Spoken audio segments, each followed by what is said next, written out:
So this is a video I've wanted to do for a while now, talking about the worst comparisons in rap music. Now, typically rappers use comparisons in their music in order to make themselves sound cooler, or in this case, they end up coming off as really fucking stupid. Now, the most common comparisons used by rappers are in simile form, where they use like or as to compare two things.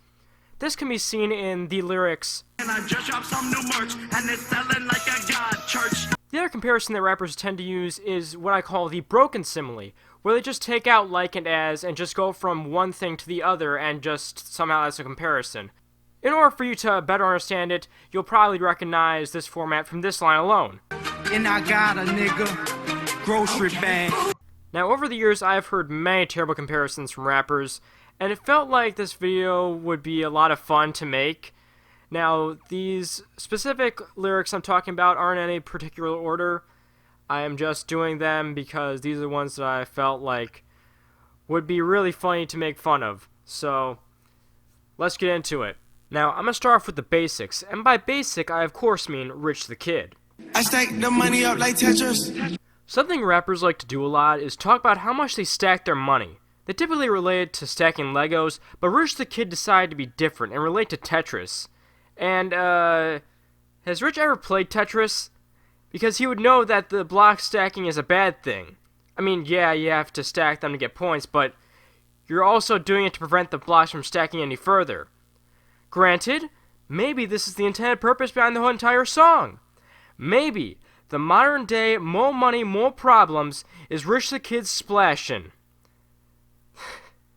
I mean, it's obvious from the starting line where he talks about how he can fuck but can't kiss. Wait, what? To be fair, though, that line is at least better than what Iggy Azalea said on Go Hard or Go Home. Swinging on the green like I'm trying to get a paw for.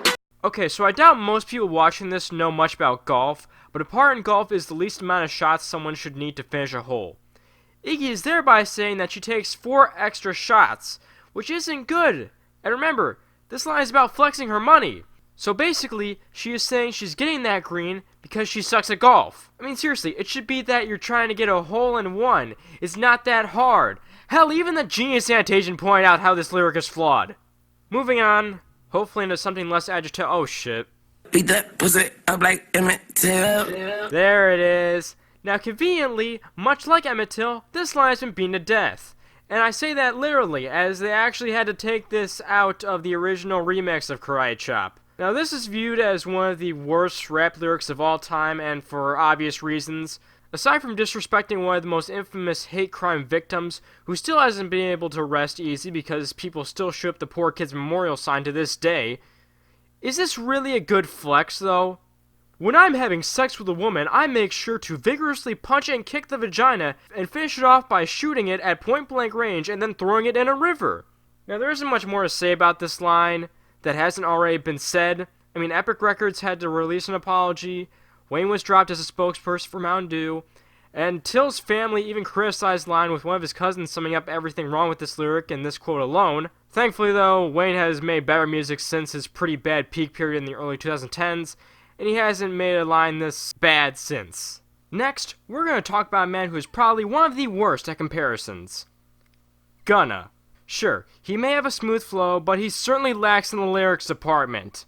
To prove my point, let's take a look at one call. As you can see, Gunna's problem is that he makes comparisons when it's not needed.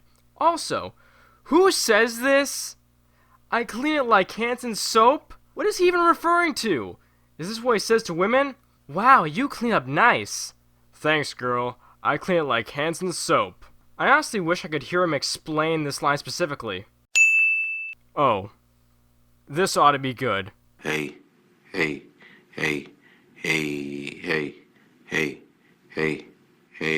Clean like hands and soap. Hygiene is super important. I do get my fingers cleaned and my feet cleaned and, groomed and stuff like that. I gotta have Dove soap because my skin doctor told me.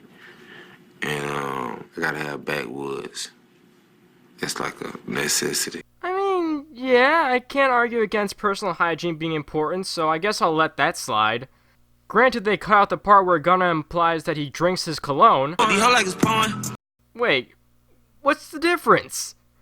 Are you trying to tell me there's a Gunna sex tape out there? 'Cause Lord have mercy, I don't want to see that. Alright, I'll give Gunna one more chance with his feature on Smoke Perp's Baguettes. What the fuck? What does he even mean by that?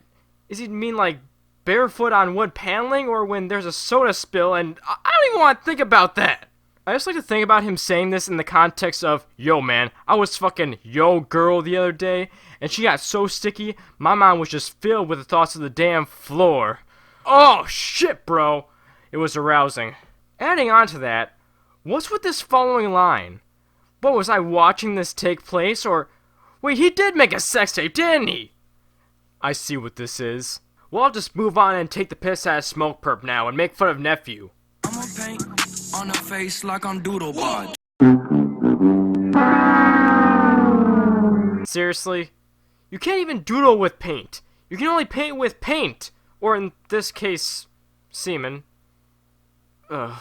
AK-47 round my arm like a shoulder pad. I think it's safe to say that no one should ever take a gun line from Smoke Perp seriously, seeing as how he's saying that instead of wrapping his arms around an AK, like a normal person does to control recoil, the gun is wrapped around his arm. From what I can assume, he's holding the AK to where the stock of the gun is on top of his shoulder, so if he pulls the trigger, the gun is gonna go flying because there's nothing there to hold it in place. Line a nigga just like a pencil, like a pencil. I couldn't find what this actually meant, but my gut is saying this relates to a chalk outline at a crime scene. Now, aside from how he's once again talking about the wrong writing utensil for the scenario, shouldn't the line be with a pencil, not like a pencil? By saying the latter, it would imply that Smoke Perp murdered a pencil, and the investigators at the crime scene made a chalk outline for the pencil. And I think we can all agree that given Smoke Perp's writing capabilities, he has never, at any point, murdered a pencil. Next up, we're gonna look at the scattershot collaboration that is this train wreck. Hey, she throw that ass back like a frisbee. You mean a boomerang? I know 21 Savage is trying to fit the rhyme, but frisbees don't come back. They're intended to go long distances, away from you. And I'm pretty sure 21 isn't trying to flex how women try to avoid him. Maybe Nikki has something more insightful. But I leave these bitches hanging like lynches now. Oh hey, a black woman talking about lynching people. Merry Christmas. Now whether or not I'm reading into it wrong, she is saying she's hanging them like lynches, not lynchings. Because leaving people hanging like the rope used to hang people makes you cool? I don't know. I mean, it's certainly a better way of saying it than what Crazy Town said on Toxic. So fuck the critics, we leave them hanging like Okay, for those that don't know, Crazy Town is the rap rock band that made Butterfly, and INXS is a new wave band that was most popular during the 80s. Now, for you to best understand this line, Toxic was released by Crazy Town in 1999, 2 years after INXS's frontman, Michael Hutchence, committed suicide via hanging. Yeah. This should give you an idea of why Crazy Town fell off instantly after Butterfly, and seeing as how 16 years later they haven't changed much, I can honestly see why anyone would want to hang themselves after listening to their music. Alright, that's it for this video, guys. I hope you enjoyed it. I don't really know how well it's going to do. This is very different from what I'm used to making on my YouTube channel, but I'm just hoping that since all the clips are under 3 seconds or under 4 seconds long, then I won't get copyrighted. Granted, it's YouTube, so it's not like it's going to make a difference anyway. But regardless, thank you so much for watching, and I'll see you guys next time. Bye, guys.